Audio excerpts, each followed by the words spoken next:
Well, thanks for joining us today on the Uncommon Legacy podcast. Today our guest is Kris Vallotton. Kris is the Senior Associate Leader of Bethel Church in Redding, California, and he served on Bill Johnson's apostolic team for decades. He's written several books, including the best-selling Supernatural Ways of Royalty, and he's a much sought-after international conference speaker. Kris is the co-founder and senior overseer of the Bethel School of Supernatural Ministry, which has grown to more than 2,000 full-time students. He's also the founder and president of Moral Revolution, an organization dedicated to cultural transformation. His journey to get to this place where he is in life is an incredible one, and we are honored to have him with us today. We hope you enjoy this episode. Here's our conversation with Kris Vallotton. Kris, thank you so much for being with us today. It's so good to be here. Great. Well, with all our guests, we know we're very big about legacy, and you are someone that anybody could go online and Google and kind of find out a number of things about you and resources. But we'd love to hear kind of from you personally about the journey that has been your life to this point. And so if we could, let's, in your own words, kind of start back at the beginning before, you wrote the books and before you were kind of established in ministry. Where did this journey of yours start? Wow. In my mother's womb. Nice. And that started with my daddy, who liked my mommy. Nice. But beyond that, I grew up in an unsaved home with two very violent stepfathers, and my father drowned when I was 3 years old. So not a totally dysfunctional home. Thankfully, I have a good mama, and your mother always loves you, so that's awesome. You can be a drug addict and your mom thinks you're studying to be a pharmacist, so I like that.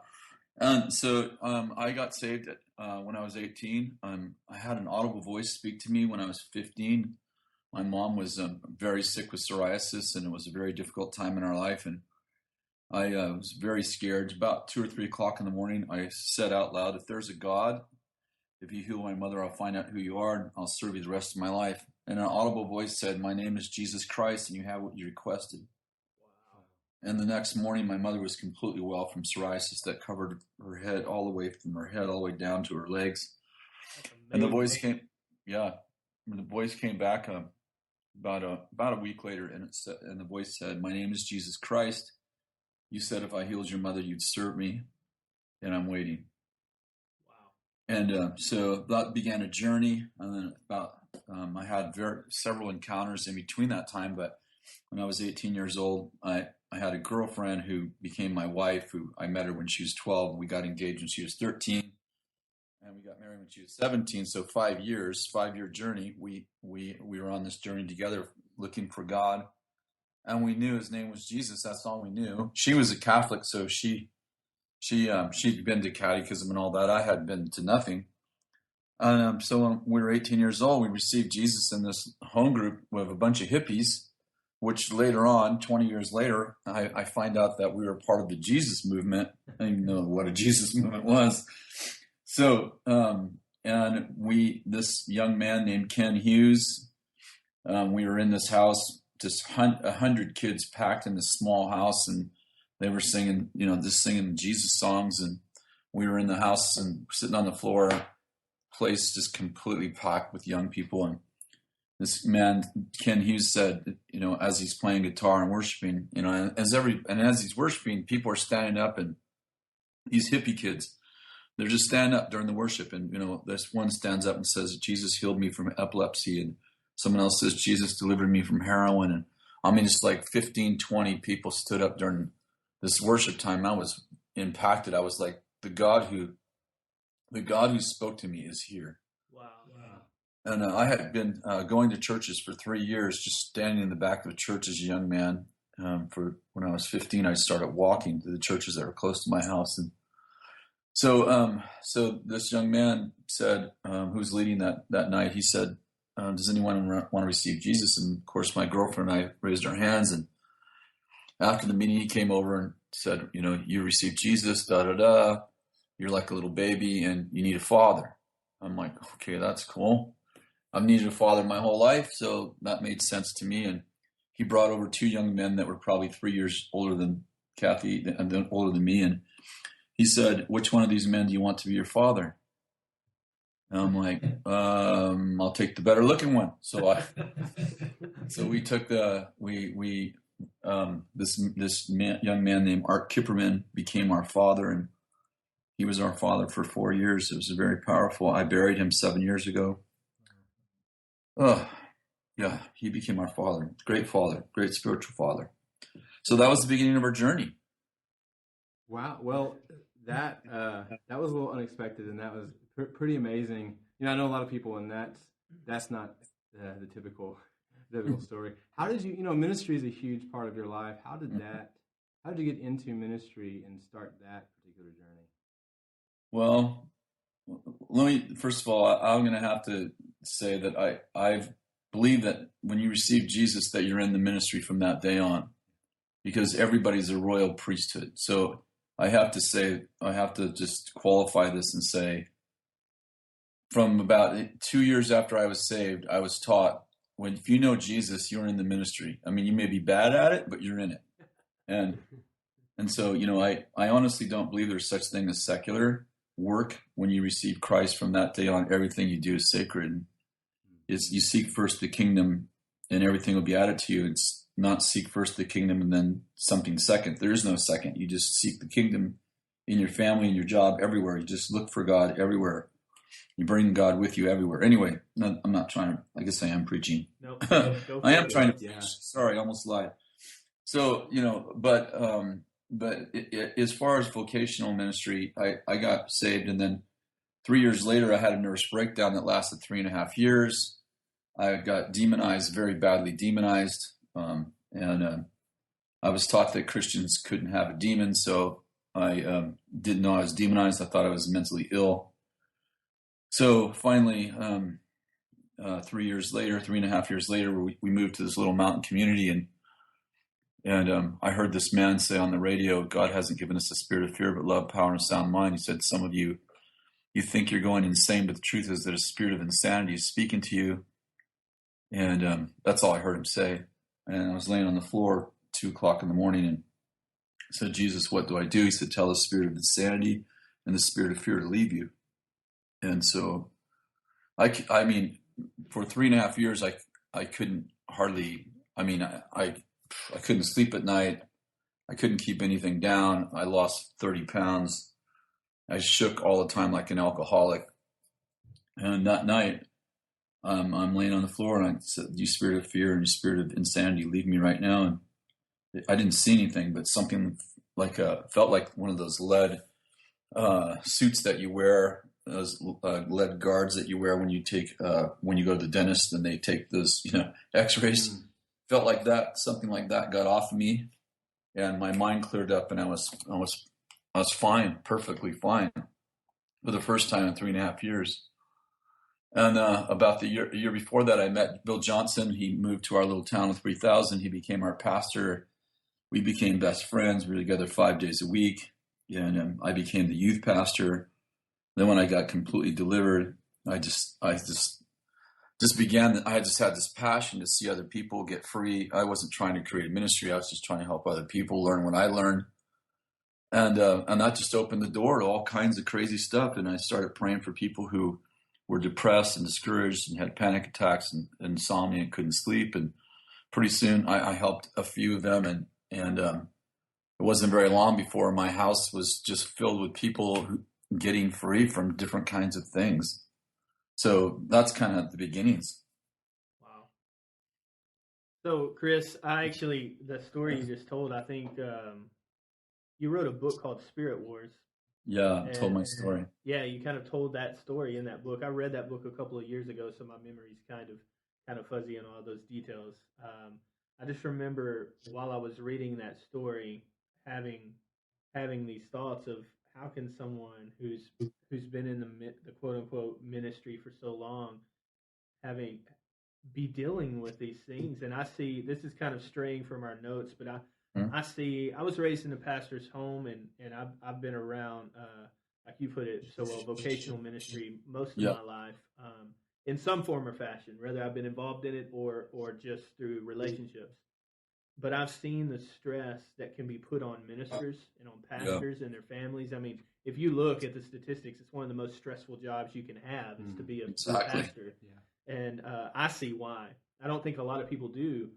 Could you talk a little bit about some of the ways that you've learned to find rest and to find peace? Maybe something to impart real quick to some pastors who may wind up listening to this.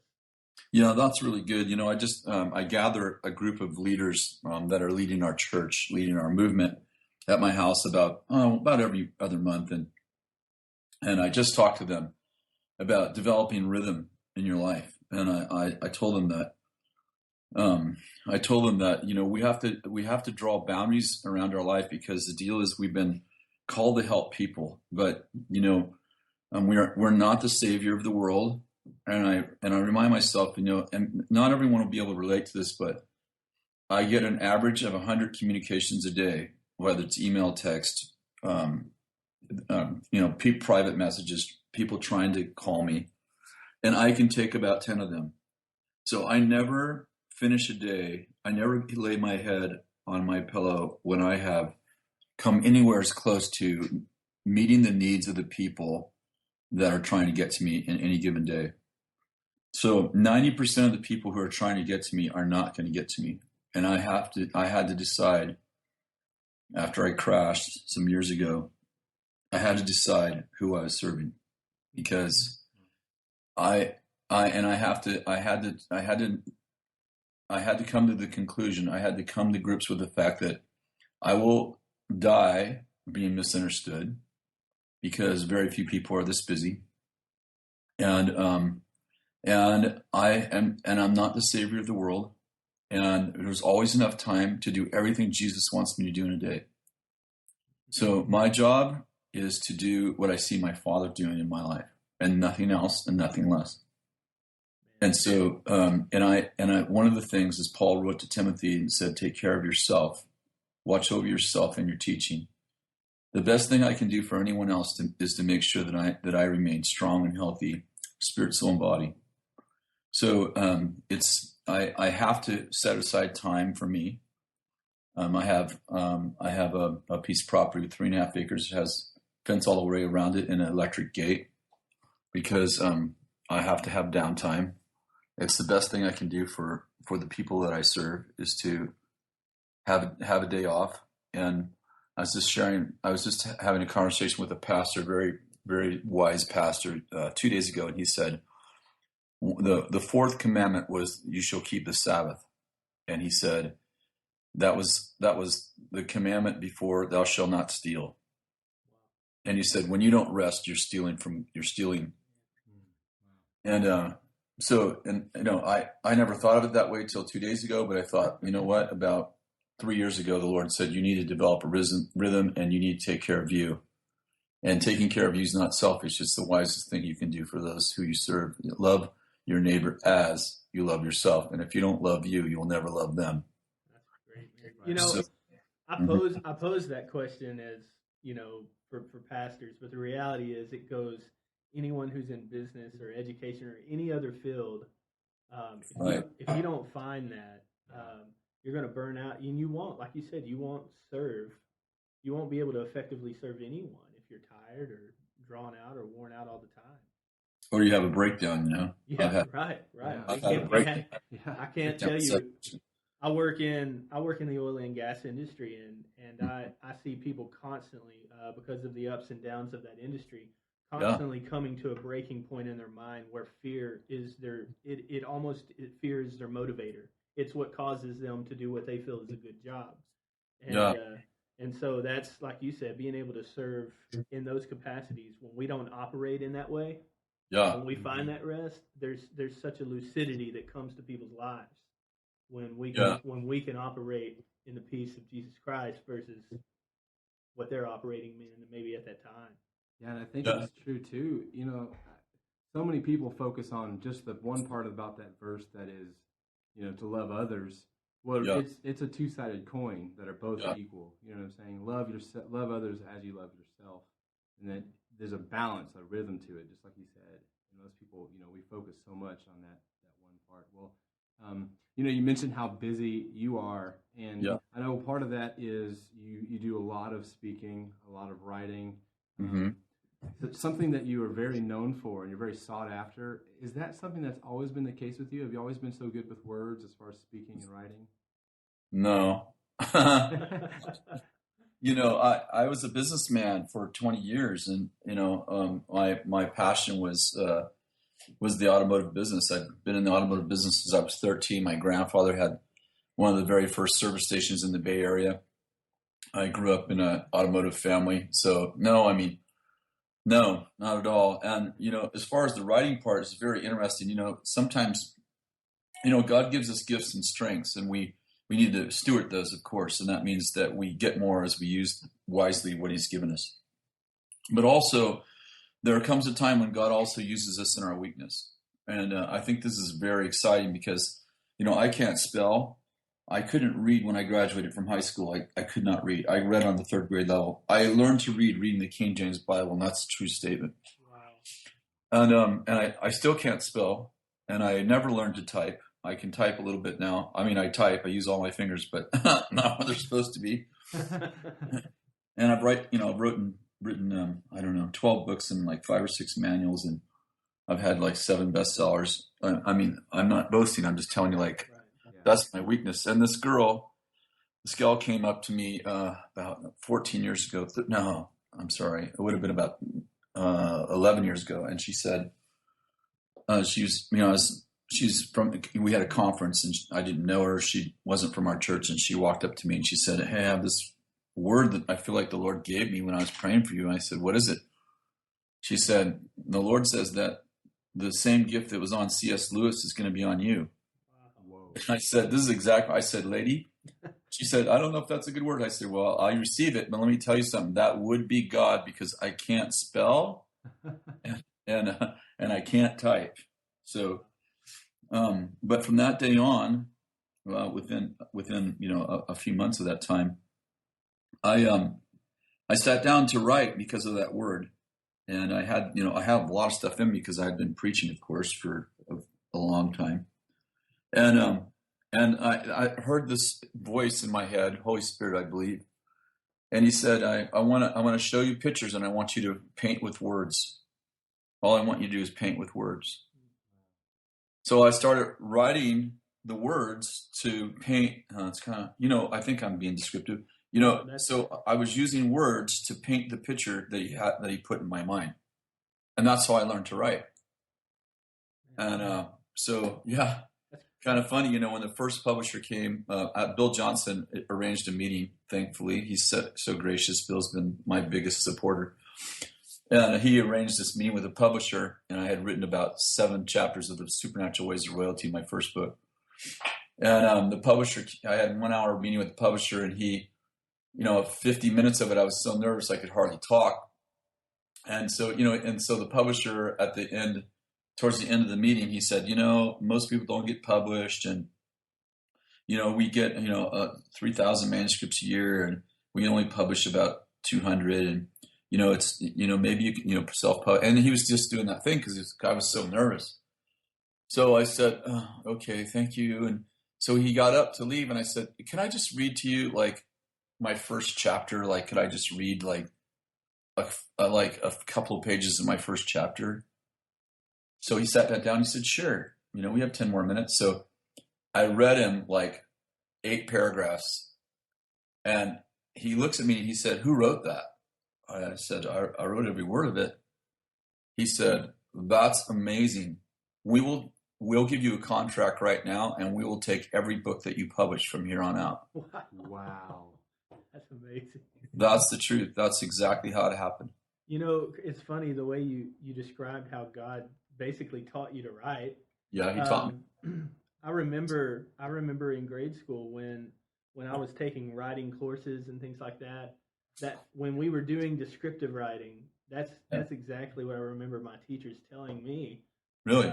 To learn how to describe things properly, picture in your imagination, try to picture the things you want to write about and what they would look like in real life, and the colors and the sounds and that whole bit, and then put that into those words. And so I thought it was kind of cool when you were describing the way Wow. that God taught you that. It Yeah. was just a really neat connection for me because, man, that's how teachers teach kids to write, and God's teaching you the same way. It was pretty neat. Yeah, I've never had a writing lesson.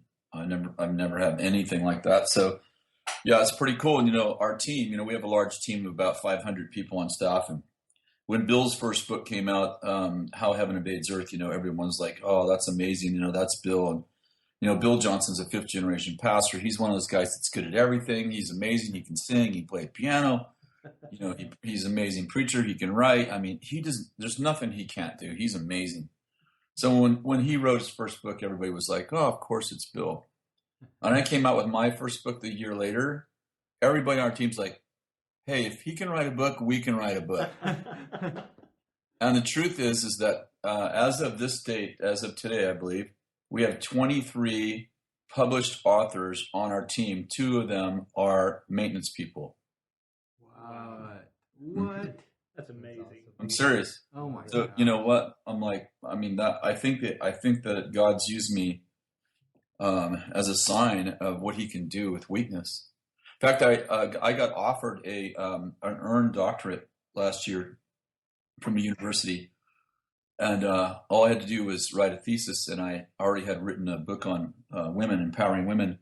He said, "We'll take that, just put it in this format." I was halfway through reformatting it, and I had this encounter with God in the middle of the night, and He said, "What are you doing?" I said, "What do you mean?" He said, "What? Who said you can get a PhD? You didn't ask me about that." I said, "Well, okay, well, I'm going to get a PhD." He said, "No, you're not." I said, "Why not?" He said, "Because if you have letters after your name, people will think you can do this. And we both know you can't." And he said, "You're a sign of what I can do with weakness. And if you have letters after your name, people will think that you're not weak. And we both know you are." Man. Wow. So that killed my PhD, and I had to call the university chandler and tell him, "I'm very sorry, but I can't take your offer." Because God told me no. God told me no. That's great. I always wondered how, because Bethel is special in that there are so many books, and not just that there's this quantity, but the quality of the writing that comes out of Bethel is like the top, the cream of the crop.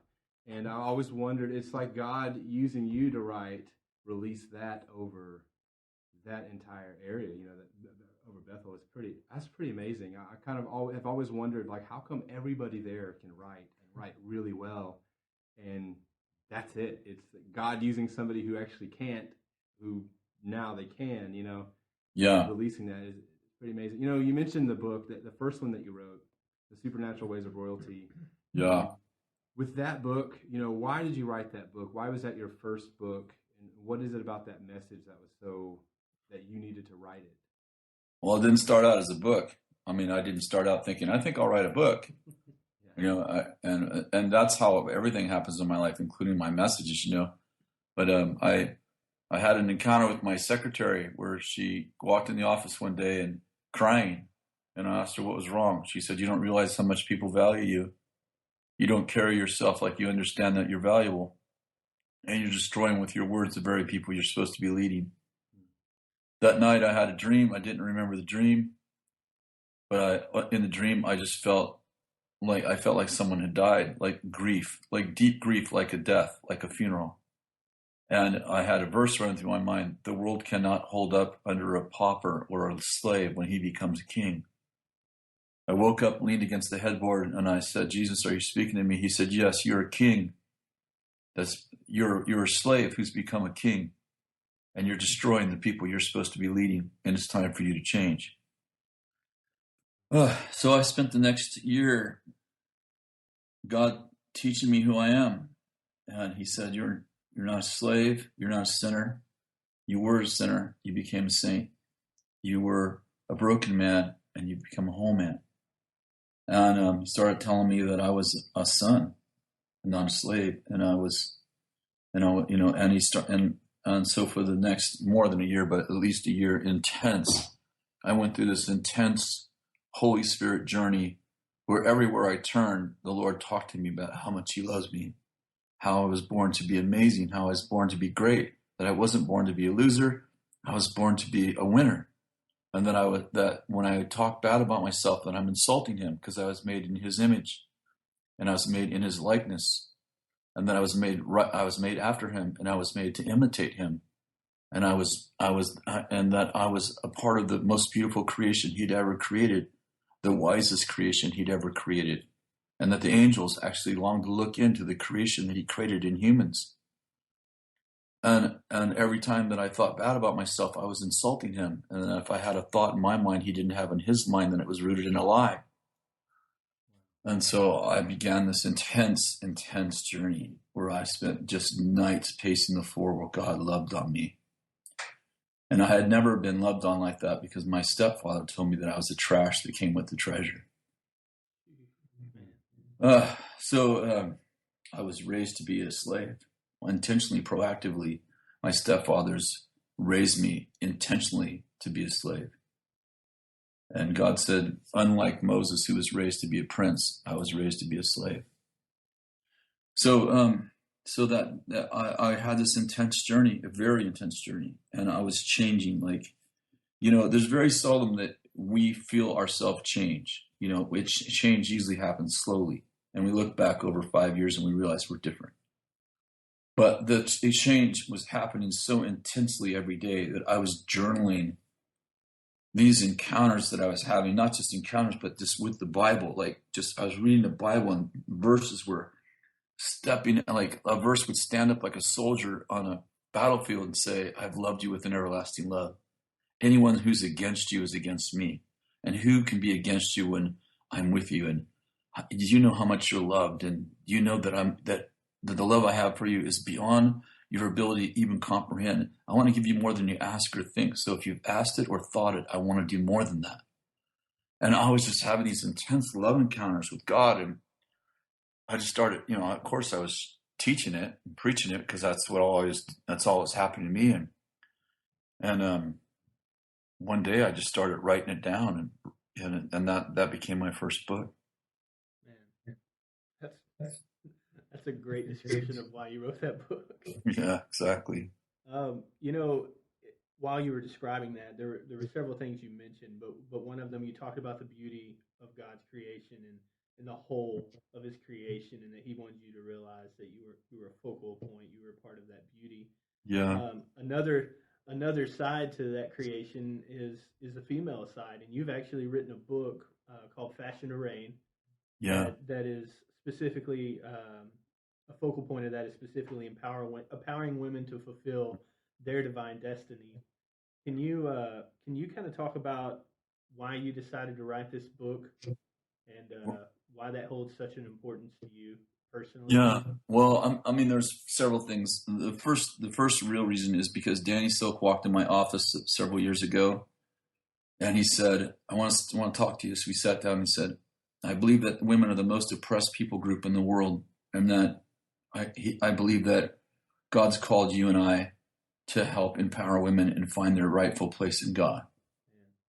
And so I'm like, okay, I thought I was doing that. That's what I said to him. I thought I was doing that. On my school ministry team, I probably have, 30 women and 25 men, that teach and preach and lead, and they're amazing. So I said that to him. He said, well, I believe that we should do more. So we left my office, and I went home that night, and I felt like the Lord said, Danny was speaking for me. I'm like, all right, what do you want me to do? He said, I want you to empower women. I want you to proactively empower women for the next 2 years. I want you to be Mordecai to Esther. I'm like, all right. In the middle of that, because I'm an author, it's just one of the ways that I, obviously now, one of the ways I get my message across. So, yeah, and I of course started to study the subject of women, and that's an amazing journey. It's a very long story, but the short story is I was preaching in Pennsylvania. I had 2 messages on women at that time. Like right after Danny talked to me, I developed 2 messages on women. One was called God's Most Beautiful Creation, and I was preaching that in Pennsylvania, and I didn't know it, but my publisher was there. My publisher agent was there. Her name's Jane. And when I got done preaching at this conference, she came up to me and she said, man, that's a book. You've got to write a book about that. I'm like, all right. So anyway, a short story, I got a contract to write a book for 45,000 words. I was already a month late on the delivery of the book. They called me and they said, our owner, Dwight Baker, says that he was praying and he feels like you're supposed to write a book that's 75,000 words. And I'm like, okay. He said, yeah. And he feels like this book is supposed to be like a foundation for women, not just a good book. It's supposed to be something that will pass on, that can be passed on for generations. I'm like, oh Lord, okay. So I agreed to write a longer book. They gave me 2 more months, and here's why I mention it. I had 30,000 words written, and I had nothing else to say. I didn't know anything else about women, nothing. Truthfully, I was writing stories just to fill the book. And so when I prayed, because they said, would you, your contract's only for 45,000, but would you consider writing more? I said, I'll pray about it. So I did. And the Lord said, this is what I want you to do. And I'm like, all right, well, you're going to have to help me because I don't know anything else about women. And so they gave me 3 more months, and I spent 400 hours studying the subject of women in Scripture. And I learned more about God in that 3 months than I probably have learned in 20 years. Man, wow! You know, I was telling the guys before we got on the line with you that I read that book. I actually picked that book off of the shelf one day because I'd read Supernatural Ways of Royalty and I'd read Spirit Wars. And so when I saw the title Fashioned to Reign and I saw your name, I knew it would probably be a good read.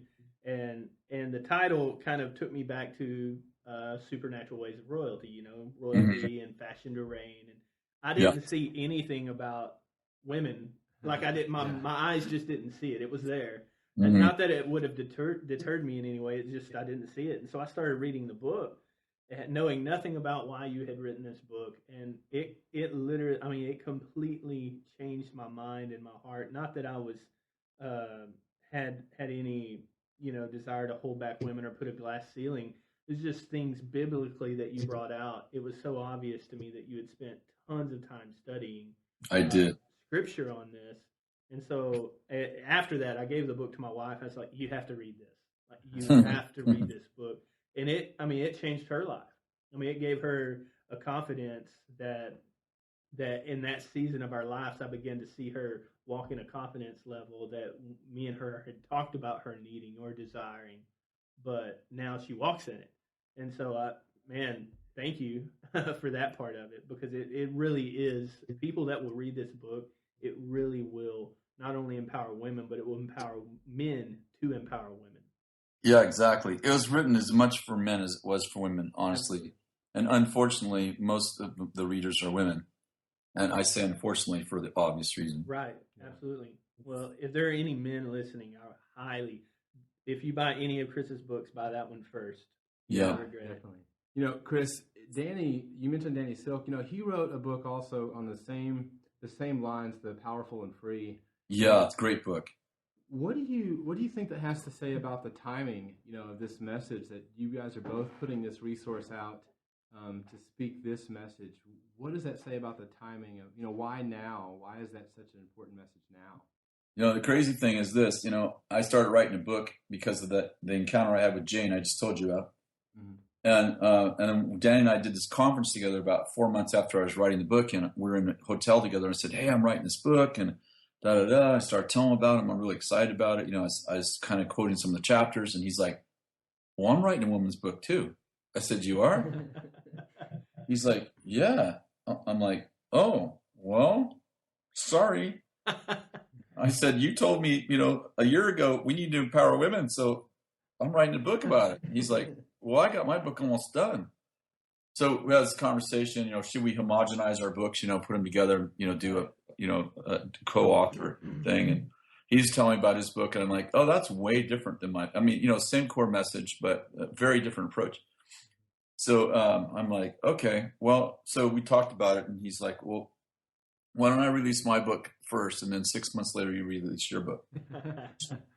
That worked fine, and so we did that. But yeah, I believe it really is like when Jesus walked the earth, he said he came to set the oppressed free. And as we know, especially in the days of Christ in Jerusalem, and in Israel, that women were the most oppressed people group in the days of Christ. And so, yes, I think that we are a Mordecai generation. We have been called to help the Esthers find their queenly role and their place of leadership in the world. And I'm excited about it, passionate about it, and I'll tell you, I don't know if there's anything I do that's more rewarding than that. And I probably get the most. Yeah, that book and Spirit Wars are the two books I probably get the most input from. People writing and say, "I read this book and it made this huge difference in my life." Wow. Yeah. If you oppress women, God said, "Let us make man in our image. In the image of God, He made him, and male and female, He made them." So if you oppress women, you lose half the revelation of the nature of God, because God is not a man. He made Adam both male and female in His image and in His likeness. It takes a male and a female to actually represent the nature of God. So here's the really cool thing. Obviously, women are getting empowered. That's beautiful, right? But the second thing is that we're learning as women get empowered, we're learning about a whole nother side of the nature of God, because it's been hidden in the oppression of women, because God is both male and female. El Shaddai means the multi-breasted one. God is male and female. He's not just male. And if you think God's just the male, then women have a real problem, because how are they made in the image of God? Come on. Oh, man. That would mean only men are made in the image of God and women aren't. Right. Because obviously women are, they're equally powerful, but distinctly different. So if men are made in the image of God, then what are women made in? That's so good. Yeah. Wow. Well, Very speaking exciting. of how, men and women relate, and one of the issues, you wrote, we're going to transition just a little bit, but Sure. you started the organization Moral Revolution, Mm-hmm. which kind of deals with the topic of sexuality in today's culture, and you wrote the book on it as well. I know that I think Moral Revolution was before Fashion to Reign. Oh, yeah, it was. Why did you decide to write that book and to start that particular organization? Why has that been such a hard topic for the church and the kingdom to navigate, to speak on? Well, here's the deal. God's not shy about sex. He created us sexual before we were ever sinful. So God created us sexual. Man became sinful. That wasn't God's idea. God's idea was to make us sexual. And so, He could have had us lay an egg to reproduce, and sit on it like a bird. But He chose to make the act of intimacy fun and exciting. And actually, He writes about sex, from Genesis to Revelation. And so, the sad thing is that the only people teaching about the thing that God created are the people who don't know God. I shouldn't say the only people, the people with the loudest voice. Yeah. And here's the challenge, The challenge is this, that, I don't know if you've heard of the principle of first mention, but it goes like this. When you're young, the first person to tell you something, that becomes the foundation for everything you think about that subject. So if your parents tell you first about sex, then that becomes a foundation stone, if you can imagine, if you just picture like a foundation stone in your mind. When someone else speaks to you about the same subject, you measure it by what you learned first. So if your friend tells you about sex and it's different than what your parents taught you, then you will tend to hold on to what the first person taught you and reject what the second person taught you. That's just the way we're created. Well, if your parents don't tell you first, your friends tell you first, and your parents tell you second, or your church tells you second, then everything that you learn from them is being measured by what you learned first. And this is the sad story. The church doesn't teach about sexuality. In fact, the church is so absent in the area of sexuality that actually schools, 50 years ago had to actually teach our kids about sex because their parents weren't doing it and the church wasn't doing it. So now we've relegated it, mostly to secular people, and they're teaching our kids all kinds of crazy stuff like you are who you feel. You know, I have a penis, and and I don't have a womb, and and I can't have children, but I feel like a woman, so therefore I am. I mean, insane stuff. That's insanity. So I had a youth group that was probation kids, no Christians. They weren't Christians, and I worked with the probation department for 5 years, and I had this youth group that was all probation kids, and then later on it was just all broken kids, and they asked me to meet with this group for 3 years. I'm sorry, for 3 months, and I ended up being with them for 5 years, twice a week. And the first thing I taught them, I couldn't teach them, I couldn't teach them the Bible. That was forbidden at the time. So I started teaching life skills, and my very first message was the first chapter of the More Revolution book, is the story called The Ring. And these kids, 37 kids sitting on benches, tough kids, all on probation, girls and guys.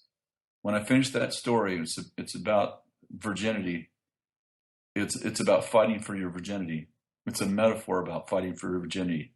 Every single kid on those benches were in tears, weeping. And one kid, the first kid sitting up front, the toughest kid, my toughest kid, he said out loud, "No one ever effing told me about this." Man. And this girl sitting in the back, who was just a total 15-year-old, promiscuous, everyone was sleeping with her, she was just weeping out loud, and she said, "No one effing told me about this either." And so I started realizing, like, it isn't just Christians who don't know anything about sexuality and God's plan.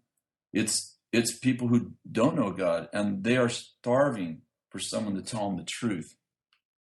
And the porn stars are killing our kids. The whole porn is killing our kids. But the reason it's killing our kids, well, there's lots of reasons, but one of the reasons it's killing our kids is because they have no foundation, because their parents don't tell them till they're 16 or 15, and these kids are learning about sex at 9 and 10 and 11. Which is the reason why we started More Revolution. And More Revolution, obviously, it's everything about sex. And, we have conferences. We spend 3 days talking about sex. It's fun. It's funny. We laugh a lot. Teach kids a bunch of stuff. We do skits. We do worship. It's just amazing.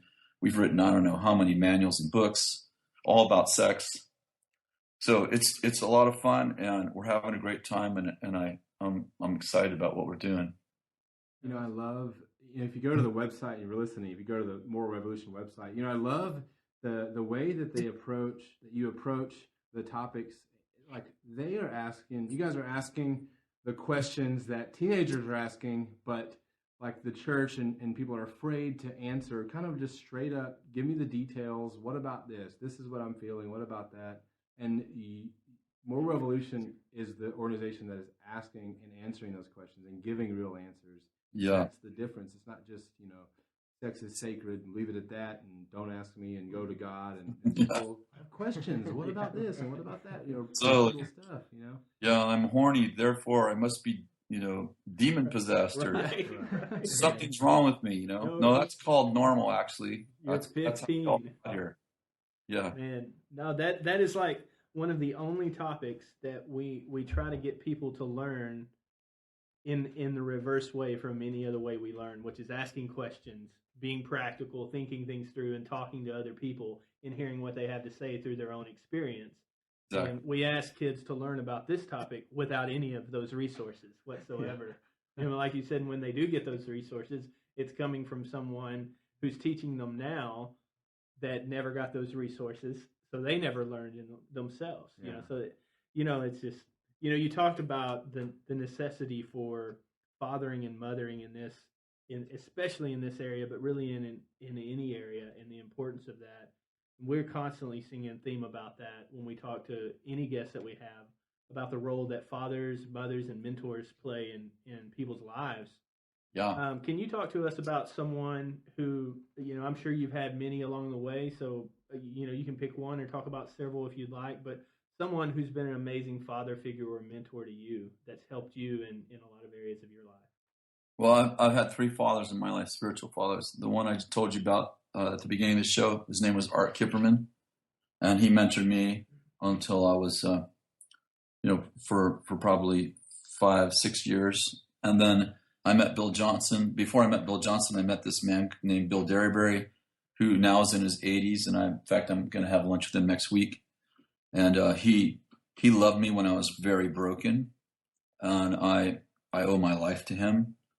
And he treated me like I was a prince when I was still a pauper, a slave.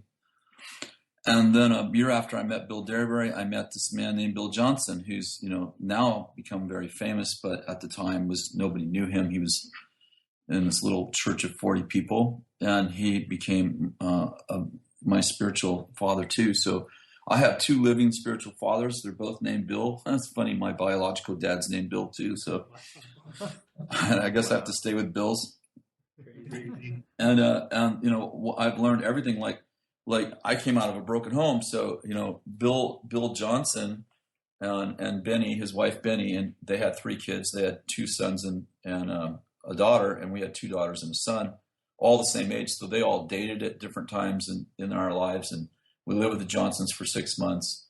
And we used to, we used to lay awake at night the first 3 or 4 years we met the Johnsons. Kathy and I would lay awake in bed at night and talk about the way they interacted with one another, how they honored one another, how they honored their children, how they didn't control their children with fear, but they actually honored their children. They gave them choices and they treated them like people. So in fact, when my kids, as my kids were growing up, they so knew that we honored Bill and Benny and how much we were learning from them. My son, Jason, who was Bill's son, Brian's best friend, they were just inseparable. He would say, "Dad, can I go to such and such place? Bill's letting Brian go." And I would say, "I don't care. Bill's not your dad. I'm your dad. Okay, you can go." And so, we learned everything, the way Bill interacted. Now, I came from out of a Spanish family, and, the man was, quote, the head of the household. And, that meant something different than it means now. It meant, I'm the man, I'm large and in charge, baby. And you're here to make sure that you, cook for me and have sex with me when I want it. And, it's like keep the house and, and I'll make all the decisions. That's how I was raised. In fact, you know what? On our honeymoon night, I put my pants on the bed, on our honeymoon bed. And I said to Kathy, "Try these on." She said, "They don't fit me." I said, "Don't forget that." That was our honeymoon night. Oh my God. That's the guy who wrote Fashion the Ring. That's So, awesome. Wow. I just got to know, how did that play out for you, man? yeah, it didn't go so well. Yeah. It didn't go so well. Not something you want to do on your honeymoon night, especially. That's great. So, I learned how to honor women. Bill's always been a very empowering man with women. And Bill and Benny have always led their family as a team. And that was just beautiful. Yeah, I learned how to be a father and a man from Bill Johnson. I completely owe him most everything I know about life, to be honest. Wow. Well, speaking of a time when you were younger and you were married, and one of the questions that we ask every guest as we wrap up here, what were you doing when you were 21? Well, I was in the middle of a nervous breakdown. How about 23? Sure, we'll take it. Yeah. We'll take it. This year is my 40th year of marriage. I'm 60 years old. I have 4 kids and 8 grandkids. So I was having children. By the time I was 23, I had 2 children. And I was managing a repair shop, automotive repair shop. And I had, and when I was 24, the next year, I met Bill Johnson. And so, I was in the middle. We have a great marriage. I'll tell you, I've been through a lot in my life, but two things I did right in my life that I have no regrets. And the first one is, receiving Jesus changed my life, and marrying this woman that I met at 12. Those are the 2 things I have no regret. We've never had a bad day together. We've had bad days, but not with each other. And we've had some bad hours. If you add them all up, it's probably a couple of years. But I'm very passionately in love with this woman, and I'm so glad I married her. Amazing, man. Kris, last question today. We always like to ask each guest if there are any, now other than your own, we're going to plug your books as much as we can on our website, but are there any books or other resources that you could recommend that maybe have had an impact on your life? Yeah, recently I've been introduced to this gal. I don't actually know her personally, but her name's Brene Brown. Have you heard of her? I've heard of her. Yeah, she's Brene.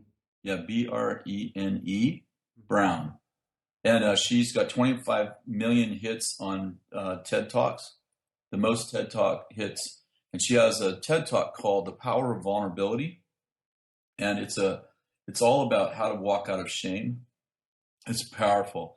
I actually, my son actually sent it to me and said, "Dad, you gotta watch this. It's 20 minutes long. It's a TED Talk, 20 minutes long on vulnerability. You should everyone who's listening to this should go and watch it. It's free." And I watched it. It was so powerful. And I told you I met with my leaders every other month, but with a bunch of my leaders. And there was about 30 of us. And I said, "Hey guys, I want you to watch this." They watched it. We spent the next 3 hours talking about shame, how we walk out of shame, how it affects the way we think. And she has, I think she's written 3 books, and she's got, I think, 2 or 3 TED Talks, at least that I know of. And she has this course, which I just signed up for. I actually signed up for it. It came today. I haven't even opened it, but I think it's 35 lessons on vulnerability, walking out of shame, your identity. Anyway, it's beautiful. She has 3 degrees. She's a PhD in 3 subjects. So it's very powerful. I'd really suggest. In fact, if you guys have a chance, you ought to watch it. I totally will. Yeah, I don't know. I love TED Talks. Yeah, me too. Yeah, it's great. Yeah, be awesome if you could get her on your show. I haven't met her yet, but I'm going to proactively pursue her. Yes, we would love to have her on our show. That would be amazing. So if you can connect with her, please mention us. Send her our way. Yeah. I will if I remember. So enough. pray for my memory. We will. Yeah. We will. I noticed on your blog too, the most recent post, the one actually went up today, is titled "Silencing Shame." I mean, is that where that kind of? Yeah, it's come from that, her talks. Wow. Awesome. Yeah, I actually wrote a chapter in my book, which I actually dedicate the chapter to her, because I learned about half the chapter from her. In this book I'm writing about walking out of shame too. Yeah. So yeah, she's had a very powerful. I mean, I've actually just been introduced to her stuff about 30 days ago. So you can imagine what I'm saying to you has all come from 30 days. Wow. Very powerful. I've used it. I've probably taught this stuff now for 4 times in just 30 days. Obviously crediting her with most of what I'm teaching, because a lot of it's coming from her. Very powerful. Well, Kris, man, we really want to thank you for being with us. It's been a pleasure for us today. Thank you, guys. I really appreciate it. And thanks for giving a plug for my books, too. I appreciate absolutely, the time. Absolutely, we will. If you're listening and you'd like some more information on Kris Vallotton and what he and his wife Kathy are doing, you can go to kvministries.com, krisvallotton.com, or ibethel.org. Be sure to check out their podcast and also look them up on Amazon and check out the books that he has written. They're all powerful resources that will have a huge impact on your life, I promise you.